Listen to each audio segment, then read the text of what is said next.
Hi and welcome back. In today's discussion, we're going to be doing part 2 of last week's video, how to create relaxation in our horses, the somatic experience.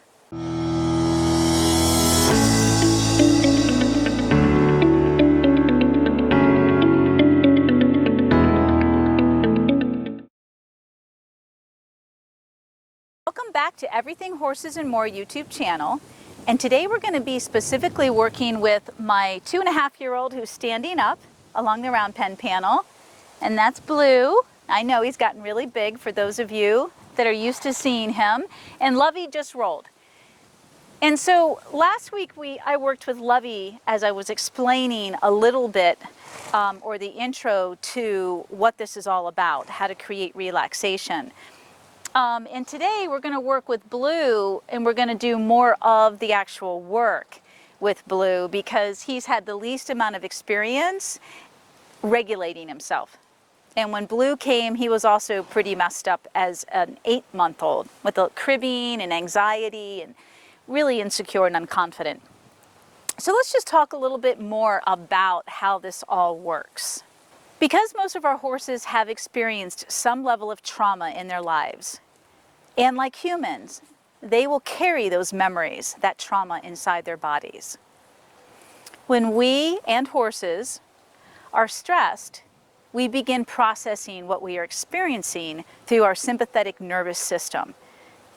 And specifically, it's a sympathetic nervous system that is responsible for how we feel and how we process when we are stressed, not relaxed, stressed. Come here, babe. Come back here. So the sympathetic nervous system is responsible for adrenaline and survival instincts, freeze, flight, and fight. The opposite of the sympathetic nervous system response is the parasympathetic nervous system. So this response releases endorphins, which create states of calm, relaxation, and ease. Come here. Go on. Go on. Very playful. Good.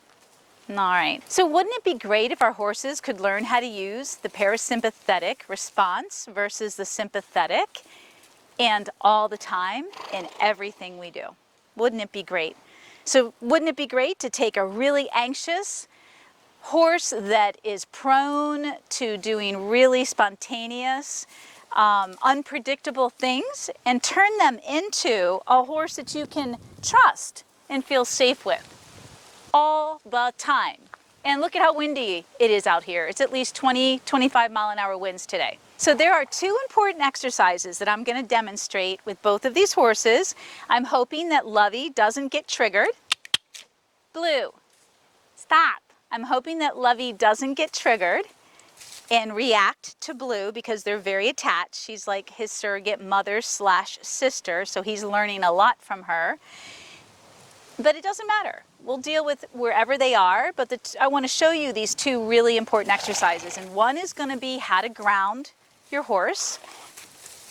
This will be fun. And the other is going to be how to get your horse to relax once they get into that sympathetic mode, that heightened state of adrenaline. How do we get them to relax? So grounding, having your horse get quiet and feel at ease and relaxed with you is paramount. But how do we create that state when we're asking them to pick up speed?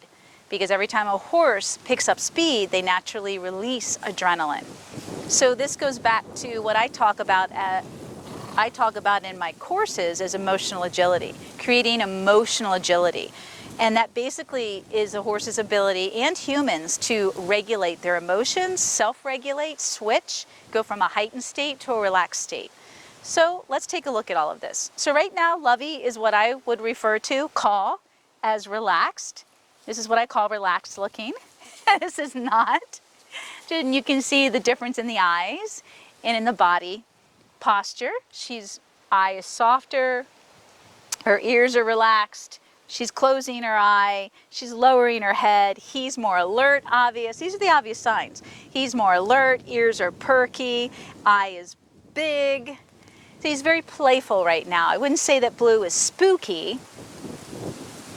I think you guys know what that would look like, especially with these big winds, right? He'd be like reacting and, you know, jumping at everything, reacting to everything. So we don't see that. If anything, we just see him really excited and happy and playful. And Lovey's taking a nap. And by the way, they all ate their lunch right now. It was a lot of lunch. Just because it's lunchtime and we're filming. But it's pretty cool to see how relaxed they are. So let's take a look at this. Okay. Babe's out. All right. So I just pushed the baby away from the bareback pad there. I did not ask Lovey to go. So let's see if I can get Lovey back. Thank you. And the baby is learning, so he's going to follow Lovey. And all I did to Lovey was just to get her attention. I'm going to interrupt that. Come here, love. And this is a great example of how I was able to correct the baby, interrupt the behavior, the heightened state. Of course, his was play, and yet keep Lovey connected to me. If you guys want to learn how to do this and so much more, oh my gosh, I teach all of this in my Mastery Membership Riding Foundation program. From the ground to riding, it includes everything, and especially how to create this in your horse. So it works for all horses, all types of horses, all experiences, every type of rider. So you are redeveloping or developing your new young horse, or redeveloping and rebuilding an older horse who needs to get restarted. And along the journey of learning for both of you and developing through this program of mine, you also are going to heal and overcome your fear and become confident. I also help you. So it's a pretty comprehensive program for horses and riders.